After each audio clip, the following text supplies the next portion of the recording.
aí, pessoal, tudo bem? O Flamengo, lá do meio para o fim de setembro, tomou de 5-0 lá do Independente Del Valle, e muita gente viu ali o fim da linha, o trabalho do Domenech Torrent, escolheu mal, e não tinha jeito, os jogadores não compraram, daí os jogadores também tava tudo fazendo chinelinho, sei lá, um monte de coisa começou a aparecer ali, né? E o Domenech tinha que ser demitido, no que voltasse do Equador tinha que ser demitido, sei lá o que, tudo. Lembro até participei do bate-bola, eu falei que achava ainda que era possível virar, e a chave talvez esteja virando, né? Porque o Flamengo, logo depois daquelas derrotas, veio com um cenário surreal de obstáculos ali pela frente. Um calendário absurdamente recheado ali de jogos, alguns deles bem importantes, mas desfalque de vários jogadores por causa de Covid-19, né, do surto que o time teve lá na viagem para o Equador. E depois, quando começam a voltar os jogadores lá de Covid, começa a ter um problema de perder jogadores, e daí são jogadores importantes pela própria natureza aí do desfalque, perder jogadores para a data FIFA. Né? Então jogadores convocados para suas seleções começaram a desfalcar também o Flamengo. Então o Flamengo ali num período com muitos problemas, um time que não vinha bem, com jogadores importantes que não estavam entregando, que em alguns momentos até pareciam jogar sem intensidade, desconectados ali do momento do clube na comparação com o que eles mesmos apresentavam no ano passado. E daí tem um monte de desfalque que fez o time ter que jogar com vários jogadores ali que foram buscar ali no time C, no sub-20 ali para completar o elenco. Inclusive jogos importantes como, por exemplo, um jogo que se tornou mais importante do que se imaginava contra o Barcelona de Guayaquil em Guayaquil. Eu até acho que a classificação do Flamengo nunca esteve verdadeiramente ameaçada, mesmo depois do 5-0 do Independente Del Valle. Mas ali era um momento em que podia criar algum problema, né? Então, aquele jogo contra o Barcelona de Guayaquil era importante ter um bom resultado. E depois um jogo com confronto direto contra o Palmeiras no Allianz Parque, considerando o Palmeiras concorrente direto ali nas primeiras posições do Campeonato Brasileiro. Né? São dois times que têm brigado ali pelo título em algumas das últimas edições do campeonato. E brigaram em 2016, 18 e 19. 19 o Flamengo disparou ali, mas de certa forma o Palmeiras foi o seu perseguidor principal durante uma boa parte do segundo turno. Então, o Flamengo teve um momento que assim, ali o trabalho do Flamengo poderia dar o trabalho do Domenech podia dar uma ruída, e o Flamengo ter que recomeçar, retomar o trabalho tudo. No final das contas, o Flamengo está no meio dessa maratona, eu estou gravando isso no sábado, o Flamengo vai jogar neste domingo com o Corinthians, e eu estou arriscado a falar algumas coisas aqui, daí vai lá, acontece alguma coisa no jogo de domingo e vocês ficam achando que ficam falando antes da hora, tudo, né? Então, vamos lá, estou me arriscando. Tem jogo contra o Corinthians, depois ainda tem jogo contra a Libertadores, contra o Júnior Barranquilla, quer dizer, ainda está no meio da maratona o Flamengo, mas não só ele tem sobrevivido à maratona, como no final das contas, quando ela terminar, se ela continuar no ritmo que está, o Flamengo acho que vai terminar a maratona mais forte do que estava quando entrou nela. Não estou querendo dizer que está mais forte que o do time de 2019, do Jorge Jesus, não, aquilo não, mas acho que ele vai estar melhor do que estava quando vai para o Equador enfrentar o Independente Del Valle. Naquele momento, o Flamengo era um time em que o técnico não estava conseguindo se encaixar direito com o elenco, ele não estava conseguindo fazer o elenco jogar do jeito que ele queria, e porque ele não estava conseguindo talvez visualizar bem as soluções, então em alguns aspectos aparentava falta de conhecimento ali das características de alguns jogadores. Isso é uma coisa que até o Domi pode ser cobrado em alguns momentos, sobretudo lá nas primeiras semanas do trabalho dele, e alguns jogadores simplesmente não estavam entregando mesmo, pareceu até com uma autossuficiência exagerada, que virou uma arrogância, sei lá, e os jogadores não pareciam ter aquela intensidade que tinham no ano passado. O Gerson e o Arrascaeta, o Gabigol, por exemplo, eram os três dos mais criticados ali, porque eles não estavam entregando. Às vezes pareciam até meio alheios ao jogo, assim, não estavam com aquele sangue nos olhos, para falar um termo bem popular ali. Então, o Flamengo estava assim quando vai para o Equador.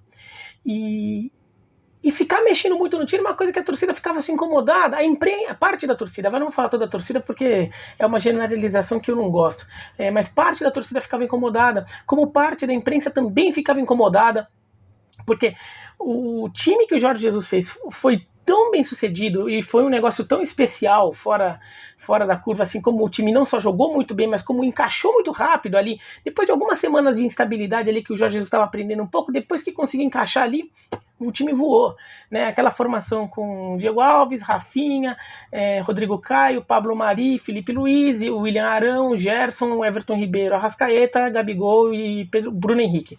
Você vê que isso daí é uma escalação que vai acabar ficando uma escalação histórica do Flamengo. Acho que todo flamenguista vai começar a recitar essa escalação com naturalidade, como recita o time de 81 campeão mundial. Então aquele time foi tão especial que assim, mexer nesse time não fazia sentido. Tá, o Rafinha saiu, você contratou o Isla pro lugar dele. O Pablo Mari saiu, daí tinha uma briga entre o Léo Pereira e o Gustavo Henrique pela posição. Ok. De resto, não se imaginava muito ficar mexendo nesse time, porque foi tão maravilhoso no ano passado, tudo tão perfeito, que esses jogadores, assim, talvez até eles se sentissem um pouco intocáveis. Tipo, aquele time era muito perfeito, ninguém vai mexer. Aquele time é a coisa mais perfeita que esse grupo pode produzir. No final das contas, essa maratona, somada aos desfalques ali por um motivo ou outro, forçaram o Flamengo a ter que usar elencos alternativos, formações alternativas. E o Flamengo ainda não achou a cara ideal com o time do Domi. Até porque a gente não sabe qual que é esse time, porque até agora o Domi não pôde escalar esse time desde que começou essa maratona toda, desde que o Flamengo vai ao Equador e tem essa pandemia. O Domi não teve mais condição de escalar o time principal ali. Então você não sabe exatamente qual é o time que ele vê como time ideal. De qualquer forma, ele foi obrigado a mexer tanto e botar tanto jogador que começou a ver que o elenco do Flamengo tinha muito mais opções do que as pessoas imaginavam, que alguns jogadores que eram incontestáveis talvez não sejam tão incontestáveis assim, que algumas posições podem eventualmente ter mudanças que o Flamengo não vai sofrer tanto, ou mudanças ou um rodízio ali, alguma troca ali que não vai ser um problema tão grande. E além de tudo, pela crise, forçou alguns jogadores a aparecerem como líderes naquele momento ali que precisou segurar a barra. E muitos apareceram. Sobretudo dois ali que eu acho que mais se destacam ali. O Gerson e o Arrascaeta. Foram os dois jogadores que eu acho que jogaram melhor ali naqueles primeiros jogos pós-goleada e Covid e tudo, jogaram demais, chamaram a responsabilidade, ajudaram a levantar os garotos que estavam caindo ali de paraquedas para ter que jogar jogos importantes, jogo de Libertadores, jogo de Brasileiro, confronto direto fora de casa. Então acho que os dois voltaram a ser aqueles jogadores que eles vinham sendo, talvez até mais, porque passaram a ter um aspecto de liderança que ou a gente não via que eles tinham, ou que talvez eles não tinham porque não tinha se exigido isso deles, e aí eles apareceram. Além disso, o Pedro apareceu de vez aí como um possível titular para o ataque. O Gabigol e Bruno Henrique foi uma dupla tão perfeita no passado que ninguém ia imaginar que talvez isso fosse mexível. E não, o Pedro está mostrando que ela é mexível, para usar um termo de um ex-ministro do Trabalho, que muitos de vocês nem sabem quem é, né? E governos bem de décadas atrás, tá? E então o Flamengo viu que, por exemplo, o Diego Alves é o melhor goleiro que o Flamengo tem, é o titular. Mas, por exemplo, o Hugo, o Neneca, ele pode ser o reserva. Eu, por exemplo, acho que ele tem mostrado ser um jogador que inspira mais confiança do que, por exemplo, o César. Acho que boa parte da torcida do Flamengo tem essa percepção também. Então, por exemplo, de repente, o goleiro reserva do Flamengo já é outro. A opção para o gol do Flamengo pode se tornar outra. Eu acho que até é verdade que o Hugo tem que trabalhar melhor a bola no pé, ele deu sinais ruins ali nesse fundamento, naquele jogo contra o Atlético Paranaense. De qualquer maneira, acho que é um goleiro que tem merecido a confiança. Ali daí você vê o Ramon na lateral esquerda, não vai tirar a posição do Felipe Luiz. Agora, se o Felipe Luiz saísse, era o René. E olha que o René nem era uma opção ruim, não. O René era até um lateral esquerdo que faz bem o seu papel. É inferior ao Felipe Luiz, óbvio, mas quando o Flamengo tinha uma perda na lateral esquerda, para um jogo ou outro não era um problema tão grande. Na lateral direita o problema era muito maior.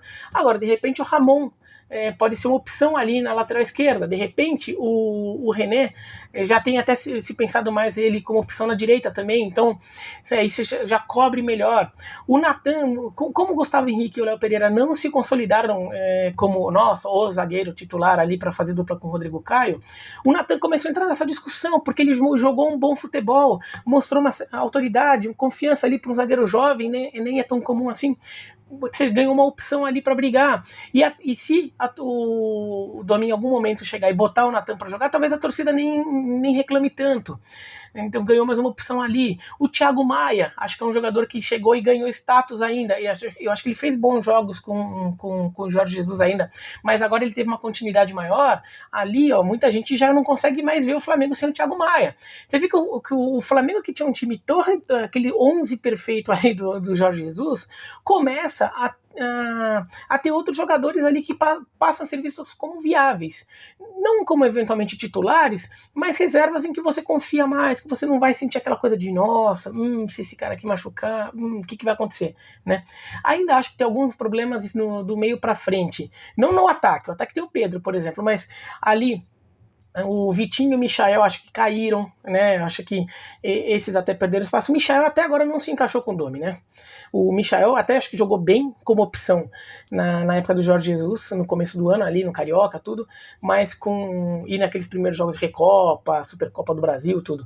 Mas com o Domi, o Michael não se encontrou e não vem bem. O Vitinho também não.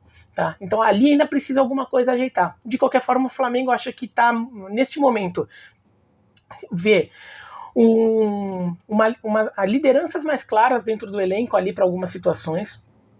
Parece que, até pela crise e pela necessidade de resolver um problema muito grave ali, o elenco e a comissão técnica passaram a se entrosar um pouco melhor, a sintonia melhorou, né? E isso pode ser importante ali para o trabalho deslanchar em algum momento.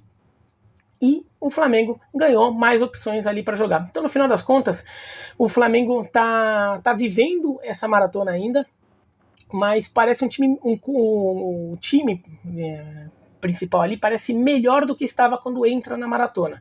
No final das contas, já são 8 jogos sem derrota, com 6 vitórias e 2 empates, empate fora de casa com o Palmeiras e em casa com o Red Bull Bragantino. Mas 2 empates que eu vejo como justificáveis. Contra o Palmeiras, o Flamengo jogou todo dilacerado, fora de casa, tudo, e até faz um bom jogo contra o Palmeiras. E contra o Red Bull Bragantino foi um jogo assim, bem no meio da pior semana da maratona, né? Porque jogou sábado, terça, quinta. Né? Então teve que rodar um pouco tudo e acabou caindo contra um time que está na zona de rebaixamento do Brasileiro, tudo, mas é um time que também em alguns momentos até joga um futebol melhor do que a posição na tabela sugere. Então acho que são 2 empates justificáveis, mas conseguiu ganhar um clássico contra o Vasco no meio do caminho, ganhou um jogo contra o Atlético Paranaense que no começo estava até um pouco embaçado, mas depois ganhou, conseguiu um 4-0 contra o Independiente Del Valle, que não devolveu 5, mas pelo menos serviu para já jogar para longe o trauma daquela goleada, né? Então você já meio quase que devolveu aquela goleada, mostrou que você consegue ser competitivo sim. Então acho que o Flamengo está vivendo um bom momento. Estou gravando isso antes do jogo contra o Corinthians, então não sei o que vai acontecer no jogo contra o Corinthians, mas de qualquer forma acho difícil que seja uma coisa tão impactante assim, tipo uma goleada sofrida contra o Corinthians, para que essa imagem de que o Flamengo, mesmo que eventualmente perca do Corinthians, né, no meio dessa maratona que o Flamengo está vivendo, perder um jogo ou outro é normal. Tá? Mas a não ser que fosse uma lavada assim, absurda, não acho que muda o fato de que o Flamengo está num momento melhor do que estava quando começa a maratona. Ainda está longe de ser aquele Flamengo do Jorge Jesus, isso é óbvio, tá? Não precisa nem discutir. Ainda está muito longe, talvez não volte a ser aquele time, mas de qualquer forma já é um time que, por exemplo, na tabela do Campeonato Brasileiro, era um time que a gente via, falava que o Flamengo lutava pelo título porque sabia o time que tinha, que em algum momento o Flamengo acabaria crescendo, teria uma sequência maior de resultados, tudo, mas na tabela ele ainda estava muito longe dos líderes. Agora não. Agora ele divide a liderança com o Atlético Mineiro e com o Inter, tem um jogo a mais que o Atlético Mineiro, no caso, mas ele agora já está até na pontuação, ele já tirou diferença para os líderes ali, para o São Paulo também, passou já o Palmeiras, já de bem longe até.